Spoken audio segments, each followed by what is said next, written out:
Today I'm making strawberry meringue kisses. These desserts are easy to make, delicious, and a great decorative touch for cakes. If you want to know how I created these, then keep on watching.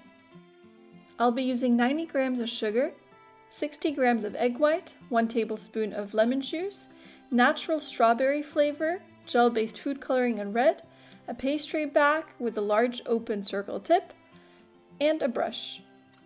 Today I'm using my stand mixer to create the meringue, and I've wiped everything with some vinegar to make sure that there is no grease.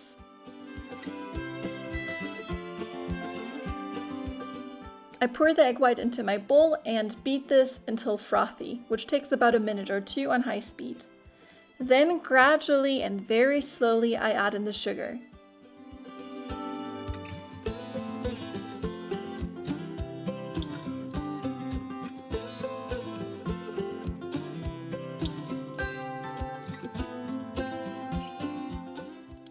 Once I've poured in all the sugar, I'm at about a soft peak stage, and that's when I add in the lemon juice.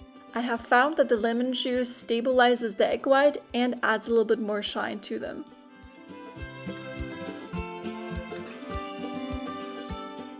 After a few minutes, I've reached the stiff peak stage, and that's when I pour in 2 teaspoons of natural strawberry flavor.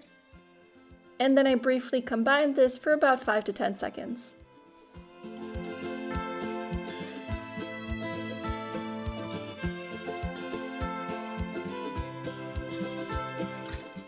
To create the pretty red stripes on the meringue, I dipped my brush in red gel food coloring and brushed 3 stripes on the inside of my pastry bag.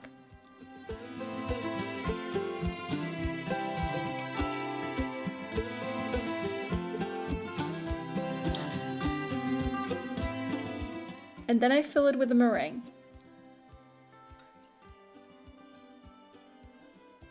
I don't know about you, but I can't pipe straight lines, so I've prepared a template for myself, which I've put underneath my parchment paper, and this helps me to maximize the real estate on my baking sheet.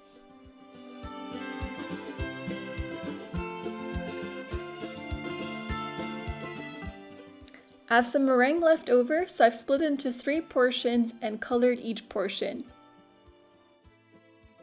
On a piece of plastic foil, I brush the same colors and fill it with the meringue.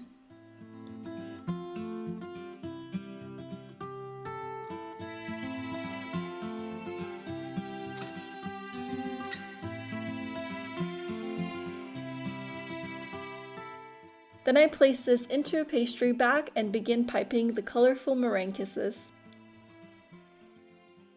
Then these are going to go into the oven preheated to 90 degrees Celsius for about an hour and 20 minutes. If you don't need your oven right away, then I would recommend keeping them in the oven overnight without opening the door, because that's going to ensure that you get super crispy meringue. A good test to know when the meringue is done is by removing them. If they can easily be removed from the parchment paper, you're ready to go. And that's it. I hope you guys enjoyed this recipe. Let me know by giving this video a thumbs up, and don't forget to subscribe for more delicious recipes and creative ideas. Thank you for watching, and see you next time.